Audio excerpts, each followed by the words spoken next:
पहले नाम पूछा, पहचान पूछी, आधार कार्ड से धर्म कंफर्म किया और फिर AK-47 से भून दिया। दीपक और भूपेंद्र को खड़ा करके 12 गोलियों से छलनी कर दिया।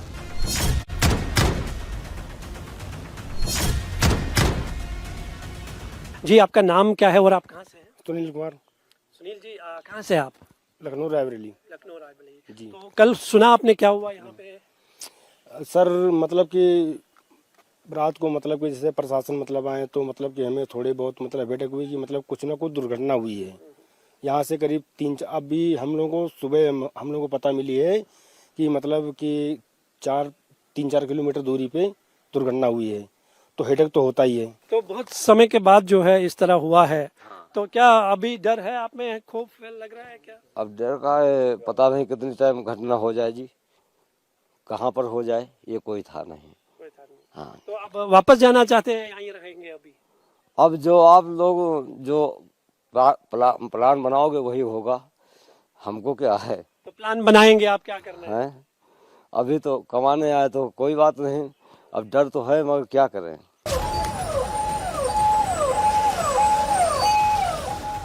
कश्मीर शांत है, कश्मीर आगे बढ़ रहा है तो पाकिस्तान को बहुत दर्द हो रहा है। जिस मकसद के साथ पहलगाम में आतंकी हमला हुआ वो मकसद पूरा नहीं हुआ तो पाकिस्तान ने फिर से कश्मीर में हिंदुओं का कत्लेआम शुरू कर दिया। कुलगाम के केलम इलाके में स्कूटर सवार 2 आतंकियों ने अटैक किया। बंदूक दिखाकर आतंकियों ने मजदूरों को बंधक बना लिया और उसके बाद एक एक मजदूर से उनका नाम पूछना शुरू किया। आमतौर पर एक ईंट भट्ठे पर 100 से 150 मजदूर काम करते हैं। केलम में ईंट भट्ठे पर जितने भी प्रवासी मजदूर थे उनमें से सिर्फ 2 हिंदू थे। आतंकियों ने दोनों मजदूरों की पहचान करने के बाद AK-47 से फायर खोल दिया। स्थानीय लोगों की माने तो 10-12 राउंड फायरिंग हुई थी।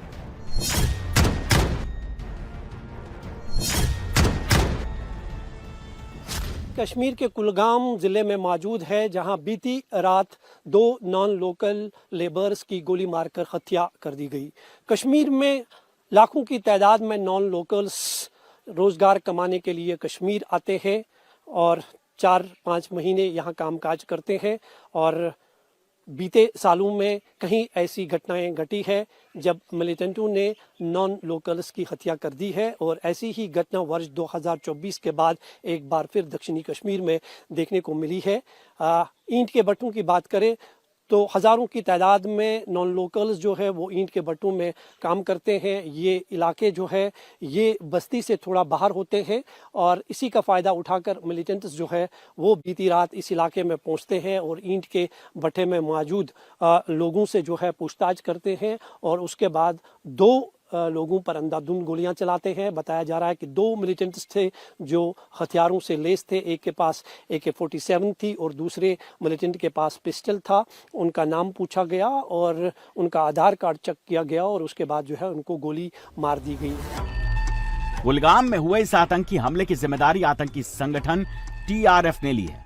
TRF का बस नाम अलग है लेकिन यह हाफिज के लश्कर का ही विंग है और इसका मकसद है कश्मीर में दहशतगर्दी के माहौल को खड़ा करना। 2019 में जब कश्मीर में आर्टिकल 370 हटाया गया तो हाफिज ने TRF के नाम से नया आतंकी संगठन बना लिया। इसे लश्कर ए तैयबा का एक मुखौटा प्रॉक्सी ऑफशूट माना जाता है। TRF के आतंकी पाकिस्तानी आकाओं के ऑर्डर पर कश्मीर में दहशतगर्दी को अंजाम देते हैं। इस आतंकी संगठन का टारगेट कश्मीर में गैर स्थानीय मजदूरों, कश्मीरी पंडितों और हिंदुओं की टारगेट किलिंग करके जम्मू कश्मीर में डर और दहशत का माहौल बनाना है। हाफिज का मकसद TRF के बहाने जम्मू कश्मीर में उसी दौर को जिंदा करना है जिसमें जम्मू कश्मीर में गोलियां चलती थी, खून बहता था, बात बात पर पत्थर चलते थे। अगर वो दौर लौटेगा तभी हाफिज का TRF जिंदा रहेगा, तभी उसकी आतंकी सोच को खाद पानी मिलेगा और उसी के लिए हाफिज के लश्कर के कमांडरों की फौज को TRF के नाम पर कश्मीर भेजता है और नॉन कश्मीरियों को टारगेट करवाता है। खुफिया एजेंसी की माने तो टीआरएफ के पास 80 से 100 लड़ाकों की फौज है। इसमें 20 से 30 ट्रेंड आतंकी हैं। बाकी हाइब्रिड टेररिस्ट और ओवरग्राउंड वर्कर हैं जो ट्रेंड आतंकी हैं, और इनमें सिर्फ लश्कर नहीं बल्कि हिजबुल के भी आतंकी शामिल हैं। लेकिन टीआरएफ की असली ताकत ये आतंकी नहीं, बल्कि टीआरएफ की असली ताकत उसका हाइब्रिड टेररिस्ट और ओवरग्राउंड वर्कर्स का नेटवर्क है। इस नेटवर्क में वो लोग हैं जिनका ब्रेन वॉश करके उनको आतंक का सिपाही बनाया गया है। हाइब्रिड आतंकी वो होते हैं जिनका पुलिस रिकॉर्ड में कोई आतंकी इतिहास नहीं होता, लेकिन ऑनलाइन हैंडलर्स के ऑर्डर पर ये टारगेट किलिंग को अंजाम देते हैं। छोटी पिस्टल से किलिंग को अंजाम देकर फिर से नॉर्मल लाइफ में लौट आते हैं। या आप देख सकते हैं कि पूरे इस इलाके में हर जो एंट्री और एग्जिट पॉइंट्स है उनको पूरी तरह से जम्मू कश्मीर पुलिस और एसओजी का एक जॉइंट ऑपरेशन चल रहा है, उनको पूरी तरह से सील कर दिया गया है। निसंदेह ही वर्ष 2024 के बाद जो है एक बार फिर टारगेट किलिंग का सिलसिला जो है वो देखने को मिल रहा है।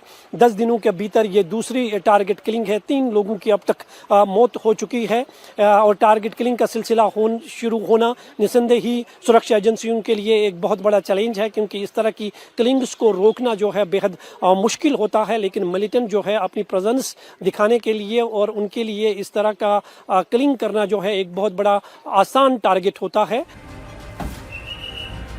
जम्मू कश्मीर में पहलगाम आतंकी हमले के पीछे भी टीआरएफ के आतंकी थे, और अगर सिर्फ जुलाई की बात करें तो ये टीआरएफ का पहला हमला नहीं।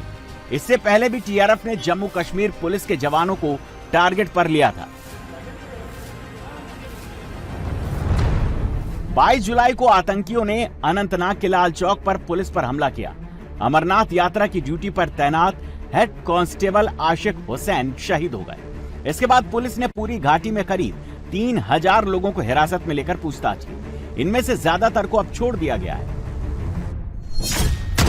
लेकिन कुलगाम में जिस तरीके से हमला हुआ, नाम पूछकर, धर्म पूछकर मारा गया, उसको लेकर जम्मू कश्मीर से कन्याकुमारी तक हिंदुस्तान गुस्से की आग में उबल रहा है, और फिर से ऑपरेशन 2.0 की डिमांड हो रही है।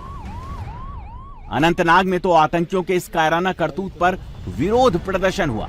अनंतनाग में लोगों ने पोस्टर और कैंडल जलाकर अपना विरोध जताया। मासूमों का कत्लेआम बंद करो, बंद करो। मासूमों का कत्लेआम बंद करो, बंद करो। मासूमों का कत्लेआम बंद करो। सुरक्षा वालों ने ऑपरेशन ऑल आउट के तहत टीआरएफ के लगभग सभी ऑपरेशनल कमांडरों का सफाया कर दिया है। 12 से ज्यादा टीआरएफ के कमांडर अब तक मारे जा चुके हैं। आतंकियों ने रात के अंधेरे में हिंदू मजदूरों की हत्या की और अंधेरे का फायदा उठाकर दोनों फरार हो गए, और अब सेना टीआरएफ की कब्र खोदने में जुट गई है। आर्मी ने ग्राउंड पर मोर्चा संभाल लिया है। कुलगाम में बड़ा ऑपरेशन लॉन्च हो गया है। कुलगाम के केवल में जहां आतंकी हमला हुआ, वहां से करीब 2 किलोमीटर के एरिया को सील कर दिया गया है। कुलगाम को आर्मी ने टोटल कंट्रोल में ले लिया है। चप्पे चप्पे पर AK-47 के साथ जवानों की तैनाती कर दी गई है। गली गली में आर्मी की बख्तरबंद गाड़ियां सड़क पर आ गई हैं। कुलगाम इस वक्त हाई अलर्ट पर है।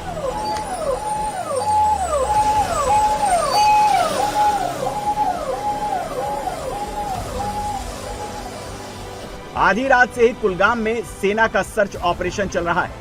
हर एंट्री, हर एग्जिट पॉइंट पर चेकिंग की जा रही है। कौन कुलगाम में आ रहा है, कौन कुलगाम से बाहर जा रहा है, सब पर सेना की नजर है। आतंकियों की तलाश के लिए आर्मी मेटल डिटेक्टर लेकर पूरे इलाके में घूम रही है। स्निफर डॉग्स को आर्मी ने बुला लिया है। इस बार आर्मी आतंकियों को कोई मौका नहीं देने वाली है।